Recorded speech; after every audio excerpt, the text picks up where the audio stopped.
天赐的声音期数据爆了，谭松韵却说我不是来赢的，有时候不怕输的人反而赢得最多。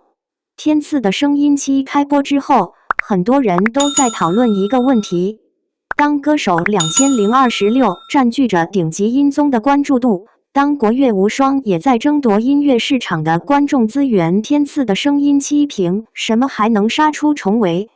大家好，欢迎大家回到我们的华语娱乐频道。如果只看数据，答案其实已经很明显。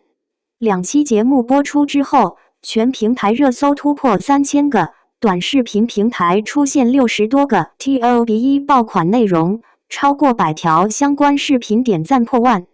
这样的成绩放在如今这个注意力被无限切割的时代，已经足够亮眼。但在我看来，比数据更值得讨论的，其实是另一件事，那就是谭松韵。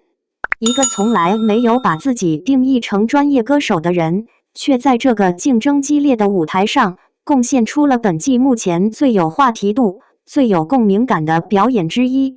更重要的是，他说：“来天赐不是为了赢，而是不怕输。”双引号。很多人听到这句话时笑了，但我却觉得，这或许才是天赐的声音期最动人的一个瞬间。因为这句话里藏着成年人最难得的一种勇气。天赐的声音期为什么还能爆？说实话，在音综已经卷到极致的今天，要做出新鲜感并不容易。唱歌节目太多了，竞技类有竞技类的玩法，情怀类有情怀类的路线，原创类有原创类的市场。观众什么都看过，也什么都见过。稍微套路一点就会被吐槽，稍微保守一点就会被遗忘。所以天赐的声音期最聪明的一点，就是没有完全推翻过去成功的模式，而是在成熟框架上进行升级。爱键音源的加入，就是其中最有代表性的创新。有人喜欢，有人质疑，但至少它制造了讨论度。在传统乐评人之外，引入 AI 视角，让节目形成了新的碰撞。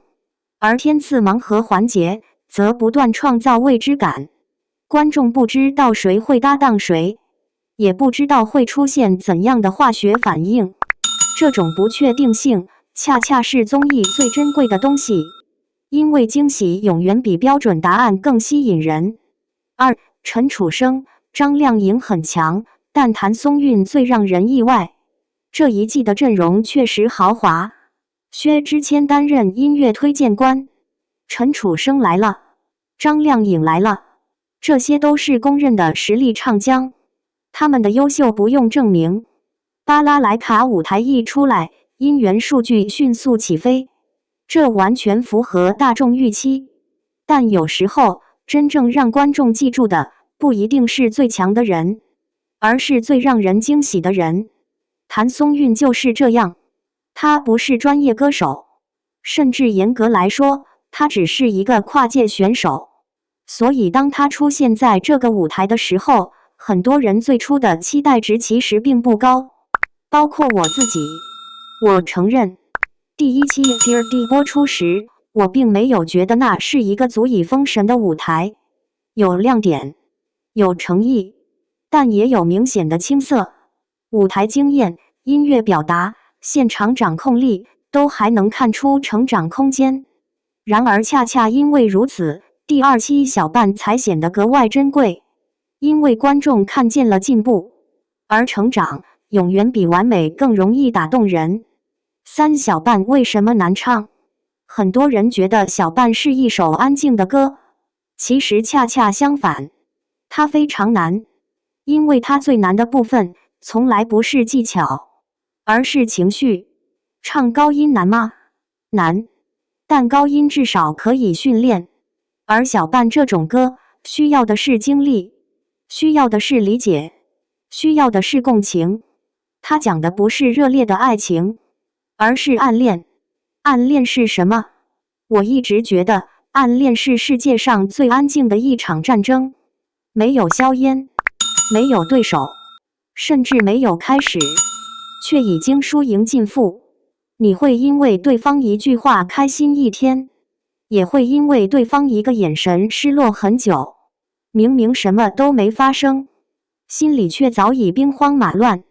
所以小半最难唱的地方，就是要把这种压抑感唱出来，不能太浓，太浓就变成苦情；不能太淡，太淡又失去灵魂。它需要一种恰到好处的克制，而我认为谭松韵这次恰恰抓住了这种感觉。4. 谭松韵最厉害的不是唱功。看完舞台之后，我最大的感受是，谭松韵最厉害的地方不是技术，而是理解。她在节目中提到，暗恋像一个人的兵荒马乱。说实话，当我听到这句话的时候，我瞬间理解了她为什么能唱好小半，因为她读懂了这首歌。很多歌手是在唱旋律，有些歌手是在唱歌词，而真正好的表演者是在唱故事。作为演员出身的谭松韵，最大的优势就在这里，她会带入角色，会分析人物，会构建情境。她唱的不是自己，而是那个藏在歌曲里的女孩，所以她的很多细节处理都特别自然，不是技巧性的炫耀，而是情绪流动后的自然表达。这恰恰符合小半的气质。5. 不怕输3个字比赢更重要。我特别喜欢谭松韵在节目里说的那句话，来天赐不是为了赢，是不怕输。双引号。很多人没有意识到，这句话其实很重，因为对于跨界艺人来说，最大的压力从来不是表现不好，而是被比较。专业歌手唱不好，大家会说状态不好；跨界艺人唱不好，大家会说不自量力。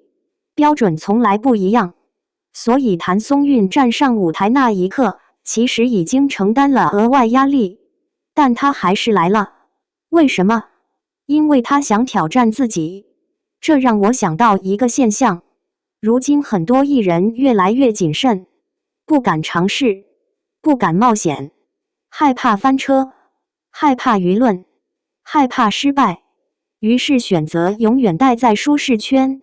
可谭松韵却反过来，她明知道自己不是专业歌手，却愿意接受专业评审的评价，愿意面对全网观众的审视。这种勇气本身就值得掌声。6. 从演员到歌手，她真正赢在哪里？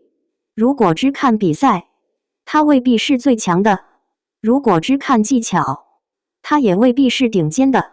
但如果看成长价值，看节目效果，看情感共鸣，她绝对是本季最大的赢家之一，因为观众记住她了，而且是以一种完全不同的方式。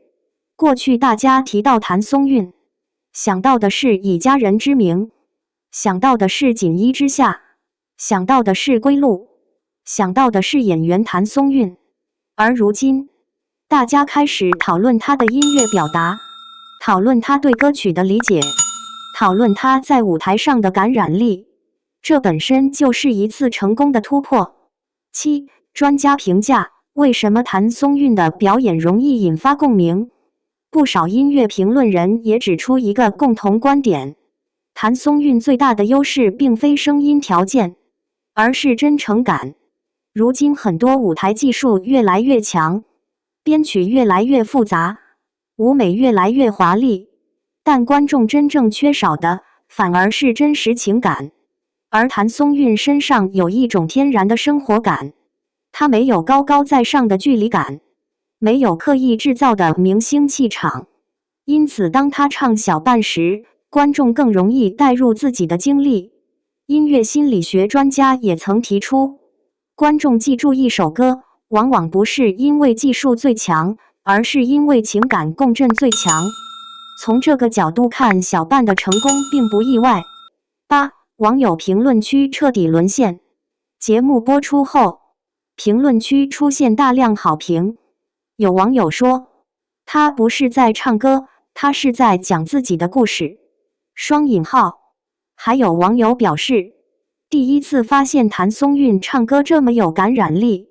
双引号，明明没有炫技，却让我循环播放好多遍。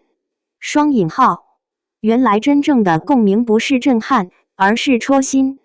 双引号，甚至不少网友认为，小半已经成为本季最具记忆点的舞台之一。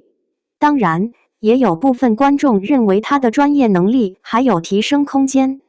对此，我反而觉得是好事，因为真正值得期待的人，从来不是已经满分的人，而是还能不断进步的人。9. 结语：不怕输的人，往往赢得最彻底。